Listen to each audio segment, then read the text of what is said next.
Hey guys, let's go ahead and move on to chapter 6. What do you say? Chapter 6. Lily, please hold still, Mother said again. Lily standing in front of her, fidgeting impatiently. I can tie them myself, she complained. I always have. I know that, Mother replied, straightening her hair ribbons like a little girl's braids. But I also know that they constantly come loose, and more often than not, they're dangling back in the back by the afternoon. Today, at least, we want them to be tied neatly and stay neatly tied.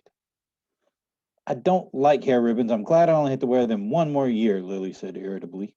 Next year, I get my bicycle too, she added more cheerfully. These are good things each year, Jonas reminded her. This year, you get to start your volunteer hours. And remember last year, when you became a seven, you were happy to get your front button jacket? The little girl nodded and looked down by herself at the jacket with its row of large buttons that designated her as seven. Fours, fives, and sixes all wore jackets that fastened down the back, so they would have to have help from each other to dress and would learn interdependence. The front button jacket was the first sign of interdependence. Excuse me. The front button jacket was the first sign of interdependence. I just messed that up. Let's start that paragraph again. The front button jacket was the first sign of independence, the very first, very visible symbol of growing up. The bicycle at 9 would be a most powerful emblem of moving gradually out into the community, away from the protective family unit. Lily grinned and wiggled her way from her mother. And this year, you get your assignment, she said to Jonas in an excited voice. I hope you get pilot, and then you can take me flying. Sure, I will, Jonas said. And I'll get a special little parachute that fits just you. And I'll take you up and, maybe 20,000 feet. I'll open the door and, Jonas, Mother warned. I was only joking, Jonas groaned. I don't want pilot anyway. If I get pilot, I'll put in for an appeal. Come on, Mother said. She gave Lily's ribbons a final tug. Jonas, are you ready? Did you take your pill? I want to get a good seat at the auditorium. She prodded Lily to the front door, and Jonas followed. It was a short ride to the auditorium, and Lily waving her friends from the seat on the back of Mother's bicycle.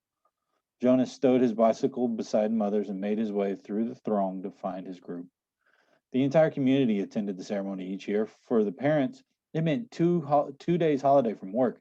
They sat together in a huge hall, and children sat in groups until they went one by one to the stage. Father, though, would not join Mother in the audience right away. For the earliest ceremony, the naming, the nurturers brought the new children to the stage. Jonas, from his place on the balcony with the 11s, searched the auditorium for a glimpse of Father.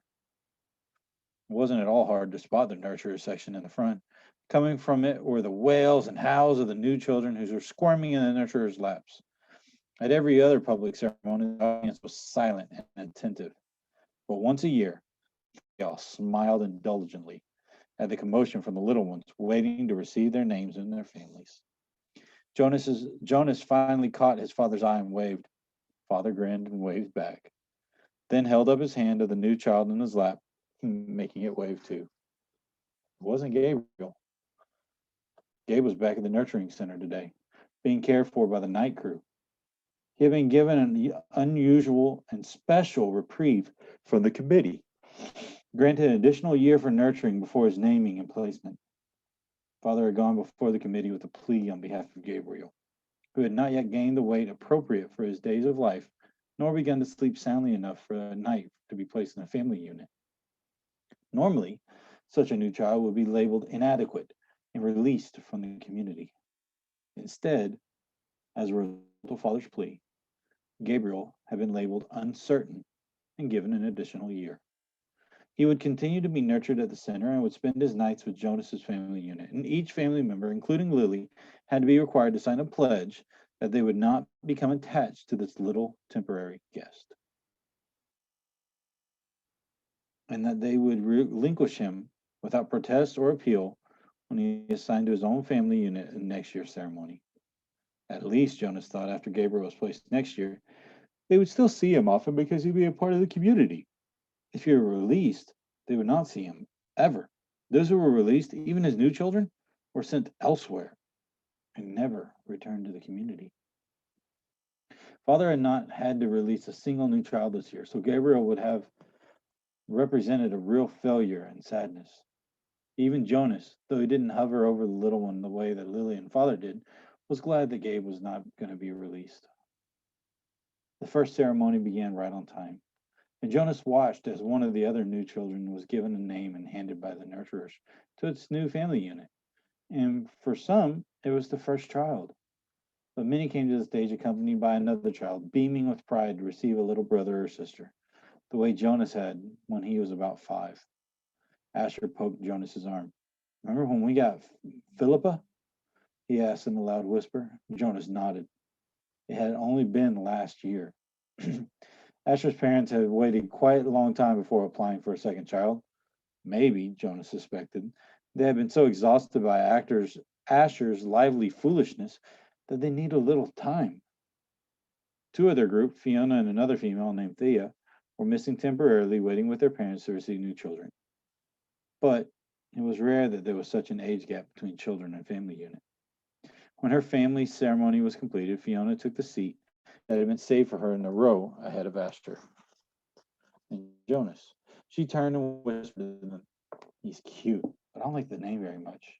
She made a face and giggled. Fiona's new brother had been named Bruno. It wasn't a great name, Jonas thought, like, well, Gabriel, for example, but it was all right. The audience's applause, which was enthusiastic at each naming, rose in exuberant swell when one parental pair, glowing with pride, took a male new child and heard him named Caleb. This new Caleb was a replacement child. The couple had lost their first Caleb, a cheerful little 4. Loss of a child was very, very rare. The community was extraordinarily safe, and each citizen's watchful and protective of all children. But somehow, the first little Caleb had wandered away unnoticed and had fallen into the river. The entire community had performed the ceremony of loss together, murmuring Caleb throughout the entire day, less and less frequently, softer in volume. As the long and somber day went on, so that the little 4 seemed to fade away gradually from everyone's consciousness. Now, at the special naming, the community performed the brief murmur of replacement ceremony, repeating the name for the first time since the loss, softly and slowly at first, then faster and with greater volume. As the couple stood on the stage with the new child sleeping in the mother's arms, it was as if the first Caleb was returning. Another new child was given the name Roberto, and Jonas remembered that Roberto, the old, had been released only last week. But there was no murmur of replacement ceremony for the new little Roberto. Release was not the same as loss. He sat politely through the ceremonies of the 2s, the 3s, and the 4s, increasingly bored as he watched each year. Then a break for midday meal served outdoors. And then back again to seats for 5s, 6s, 7s, and finally, last of the first day ceremonies, the 8s. Jonas watched and cheered as Lily marched proudly to the stage, became an 8, and received the identifying jacket that she would wear this year. This one with smaller buttons, and for the first time, pockets, indicating that she was mature enough now to keep track of her own small belongings. She stood solemnly listening to the speech of firm instructions on the responsibilities of 8s and doing volunteer hours for the first time. But Jonas could see that Lily, though she seemed attentive, was looking longingly at the row of gleaming bicycles, which would be presented tomorrow morning to the 9s. Next year, Lily Billy, Jonas thought.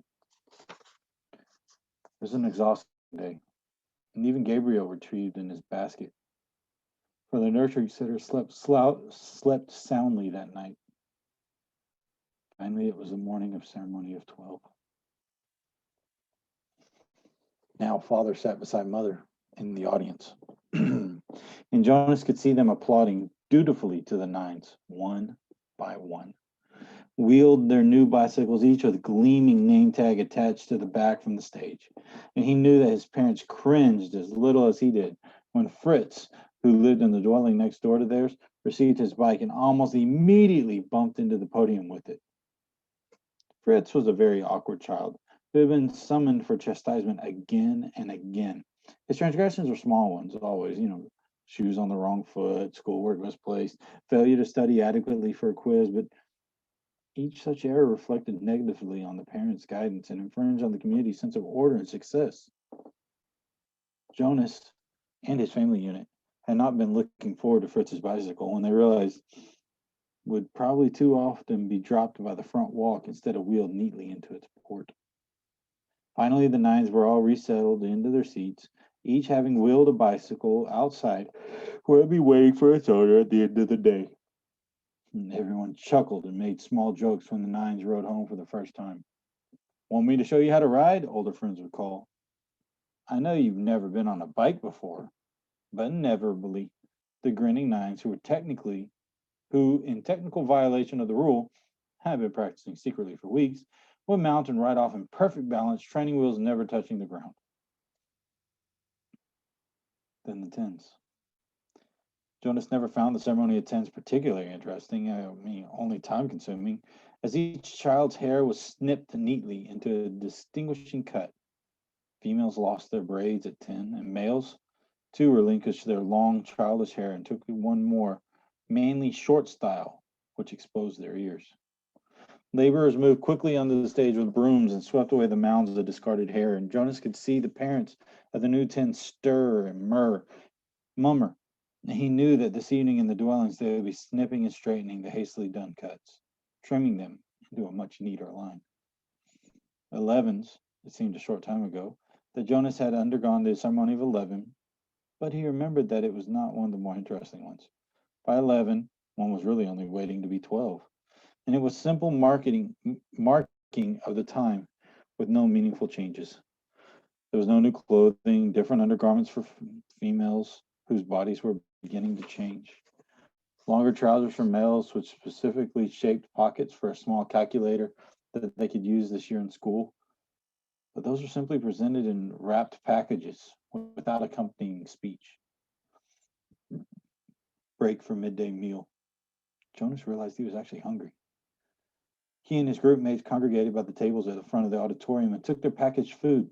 And yesterday there had been a merriment at lunch, a lot of teasing and energy. But today, the group stood anxiously separate from the other children. Jonas watched as the new nines gravitate toward their waiting bicycles, each one admiring his or her name tag. He saw the 10 stroking their new shortened hair and the females shaking their heads to feel the unaccustomed politeness without the heavy braids that they had worn for so long. I heard about a guy who was absolutely certain he was going to be assigned engineer, Asher murmured as they ate. But instead, they gave him sanitation laborer. He went on the next day, jumped into the river, swam across, and joined the next community he came to. Nobody ever saw him again. Jonas laughed. Somebody made that story up, Ash, he said. My father said he heard that the story was when he was 12. But Asher wasn't reassured. He was eyeing the river where it was visible behind the auditorium. I can't swim very well, he said. My swimming instructor said I shouldn't have the right boyishness or something. Buoyancy, Jonas corrected him. Whatever. I don't have it. I sink. Anyway, Jonas pointed out, have you ever once known of anyone?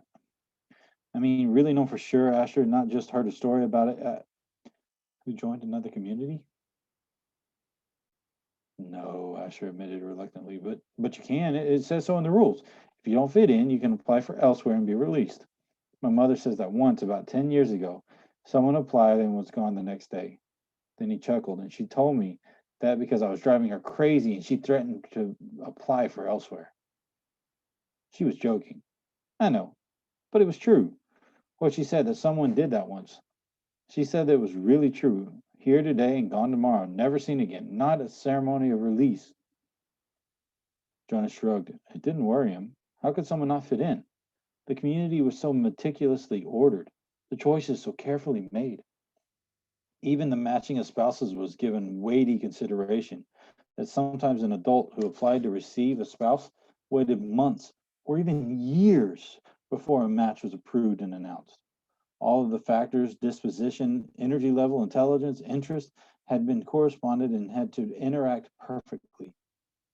Jonas's mother, for example, had high intelligence than his father, but his father had a calmer disposition. They balanced each other out. Their match, which, like all matches, had been monitored by the committee of elders for 3 years before they could apply for children, had always been a successful one. Like the matching of spouses and the naming of placement in new children, the assignments were scrupulously thought through by the committee of elders. He was certain that his assignment, whatever it was to be, and Asher's too, would be the right one for them. He only wished that midday break would conclude, that the audience would re-enter the auditorium, and the suspense would end.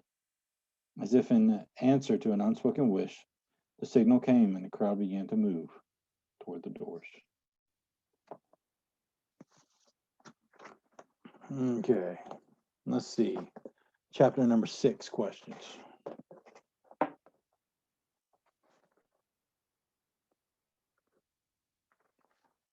All right, there's 6 questions for chapter number 6. Here we go. What happened to the sevens? What was it that the sevens received at the ceremony of the sevens? Why wasn't Gabriel at the naming? What is the ceremony of loss? What else do you learn about release?